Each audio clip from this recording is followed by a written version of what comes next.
Hello everyone, and welcome to another game of Warships. Today it's one of my replays and I'm in the Okhotnik, a tier 5 premium Russian destroyer.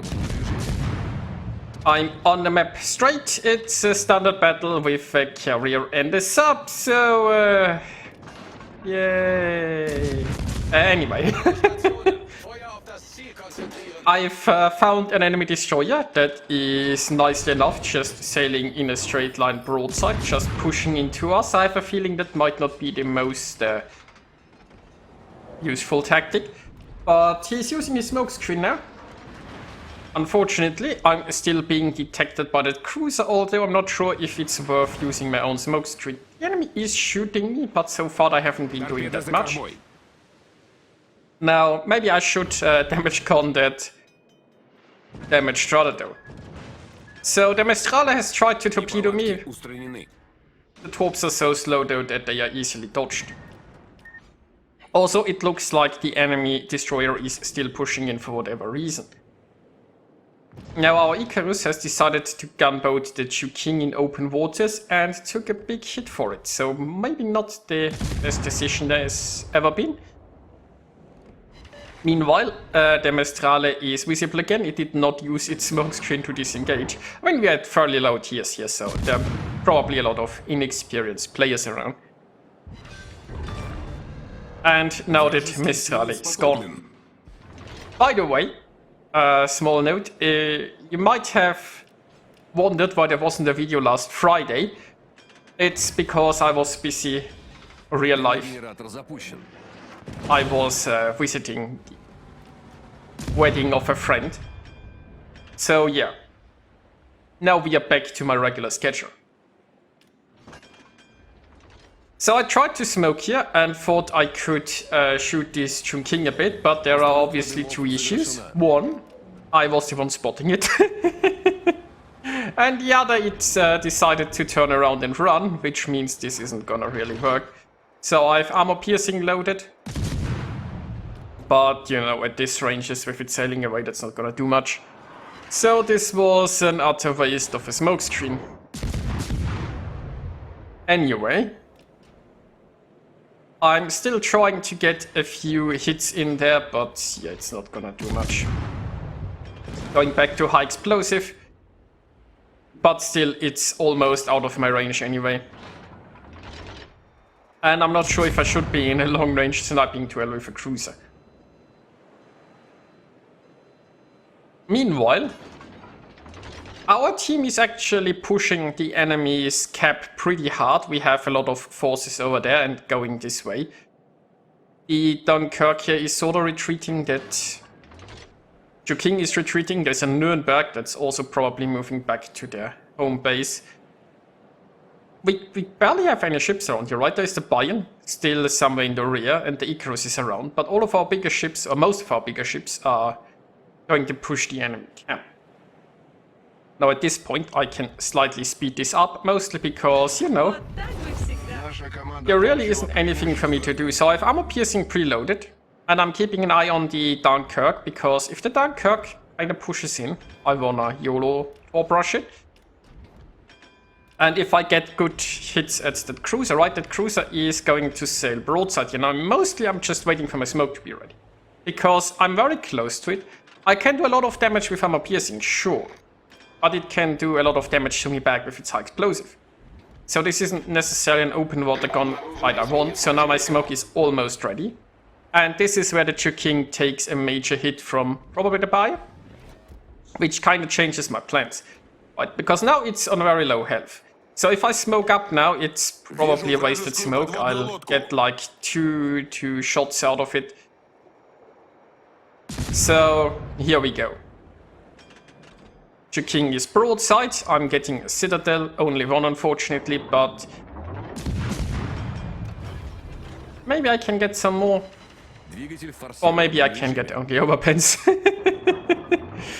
That's also a possibility. Oh, yeah, 4 health. Well, that's a shame. So overall, it's not looking too bad.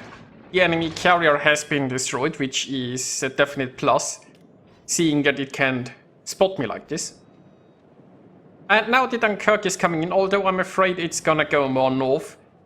So, probably no YOLO for me there.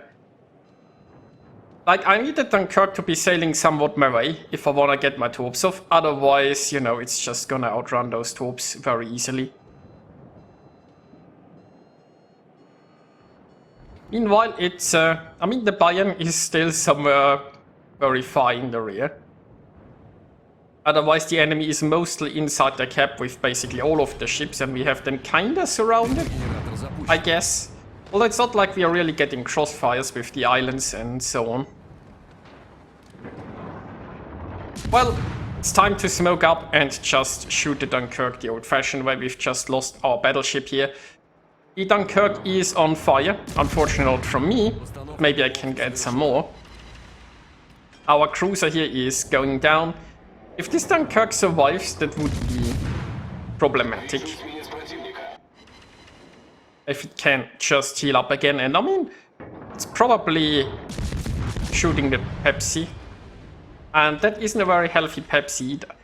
So as you can see, ship-wise, this is still pretty much anyone's game at this point. And this is where two enemy destroyers appear. Now the thing is, the T-61 has a Hydro and they are division, so they could totally push me together and they should, in theory, utterly wreck me. Now if the Hydro is running, they're not gonna run into those troops, but I'm launching those troops because I fully expect those two destroyers to rush me. I think they are divisioned.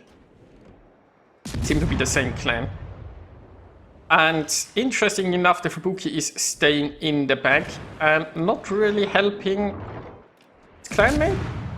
Now the T-61 is coming in here.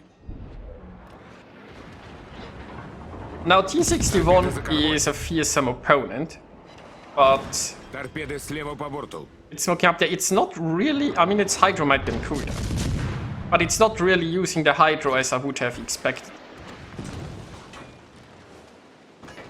Now I am detected, that's probably the work of the Fubuki there, and I need to disengage.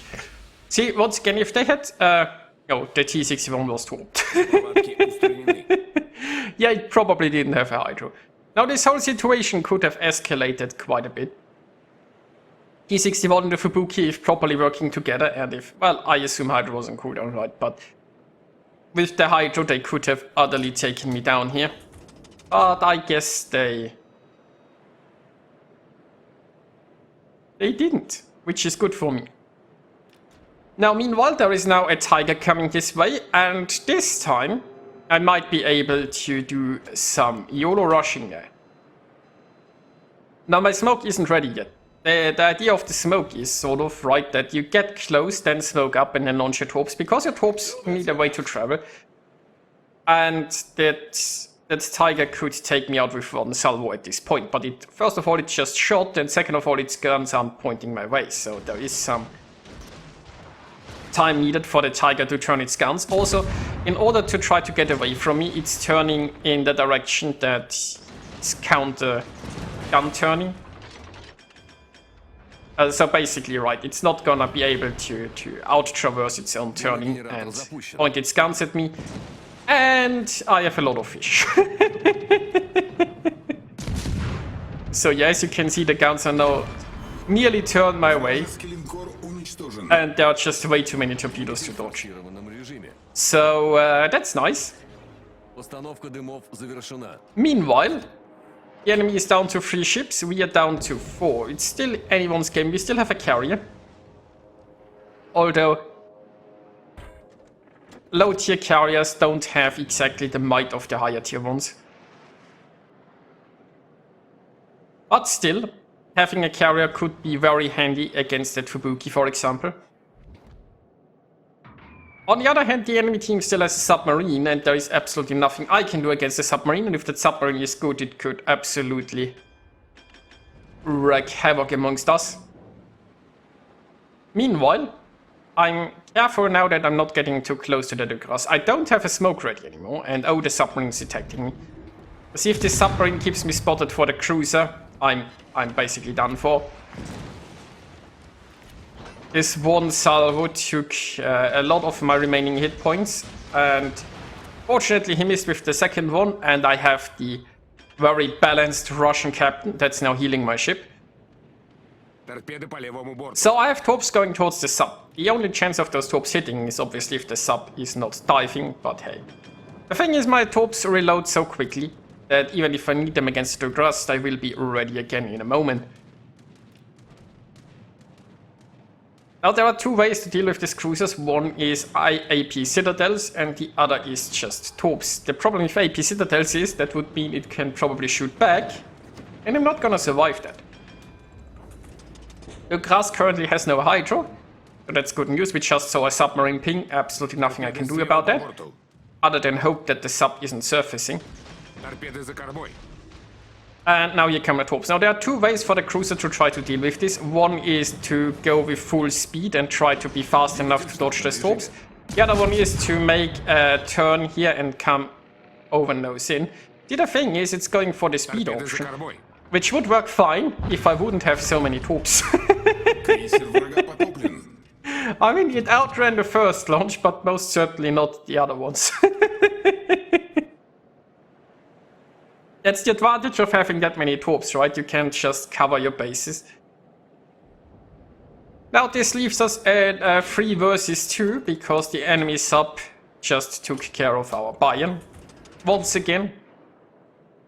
I'm on very low health, right? I mean, even the Fubuki could win, like, gunfight against me. The sub could most definitely take me out. And we'll see how our carrier performs. Now, our advantage is we're taking the camp and we have a nice points lead. So we might just be able to cap this because the sub would need time to deal with all of us, and the sub will no longer have spotting once we deal with the Fubuki.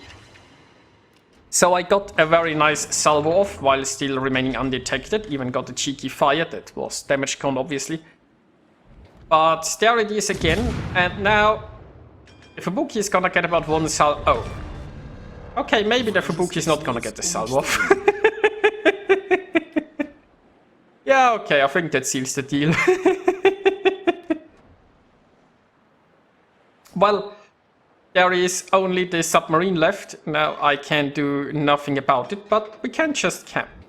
And Icarus has found the sub. Now Icarus having a hydro is going to be very nice, because within 2 kilometers hydro actually works.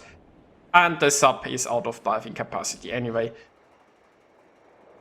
So the sub is in a process of surfacing because, you know, that's all it can do right now.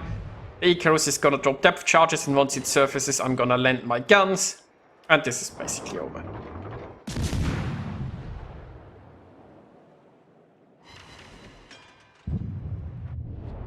So that was an Okhotnik game, always a guilty pleasure of mine and always worth a few giggles, I think. So I hope you guys enjoyed watching this, and I'll see you next time.